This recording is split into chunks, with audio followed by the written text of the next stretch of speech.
Baka yung mga bashers, oy, wala ka nang maisip na content, pati ano yung binibideo mo na.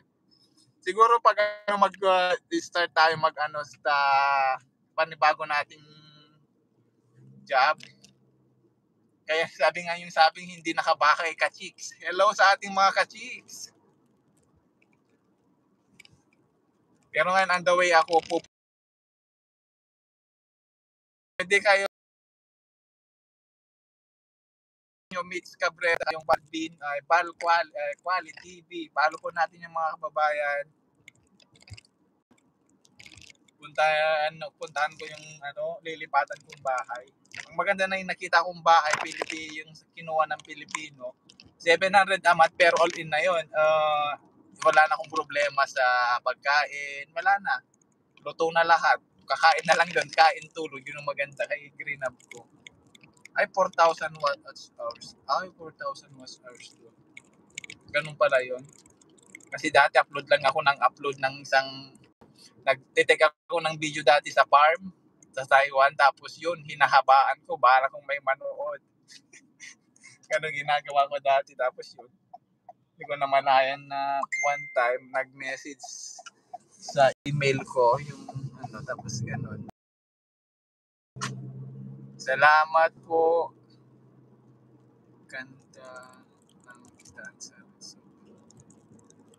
Kaya nga ma'am na pero ma'am, pa-advise nga rin ba dapat kailangan ba mag-upload ng everyday, no? Pero sa Reels okay lang kasi 'di ba dati kasi mistake ko yung kasi 'di ba yung mga insight dati na yung pala yung mag-stars lang pala yun. Sana hindi ko yun kasi nag-create ako ng Reels 1 minute and 30 seconds. Pwede ba kahit short reels lang ngayon para mag-start ako na mag-short reels ako mga 5 to 15 seconds. Okay.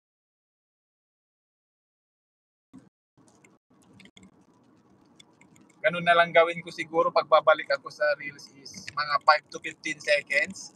Okay lang ba yon? Para dun ko na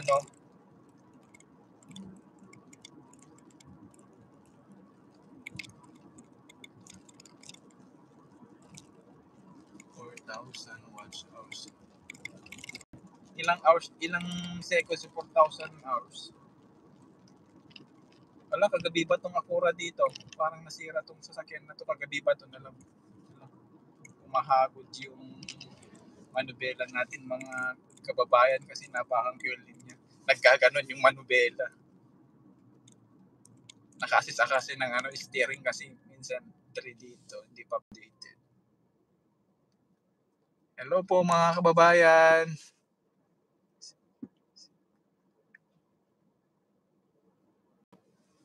New message. Ang sabi dito?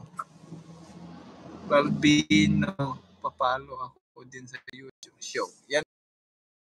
Hindi ko nakita si Herbal yan. Papalo po sa atin sa YouTube ni Ma'am Mitch at saka ni Sir Balbino, Pali TV, mga kababayan. Follow them po para ma-feed kayo ng mga information na word of encouragement papunta dito sa Canada. Yun po. O anong mga live dito sa Canada, words of encouragement ko. Canada and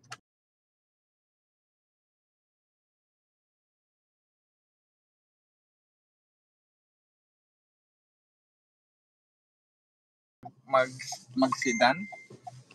Naan ako mag-drive ng SUV, taas. Pero maganda lang sa SUV kasi pag kahit makapal yung snow, tapos nagpataas tayo ng gulong, hindi alintana ang snow. Hello po sa ating 2 viewers, dalawang mata. Dito po tayo ngayon sa paborito kong tambayan, stopover. Mag-ano muna tayo guys, magkape muna tayo.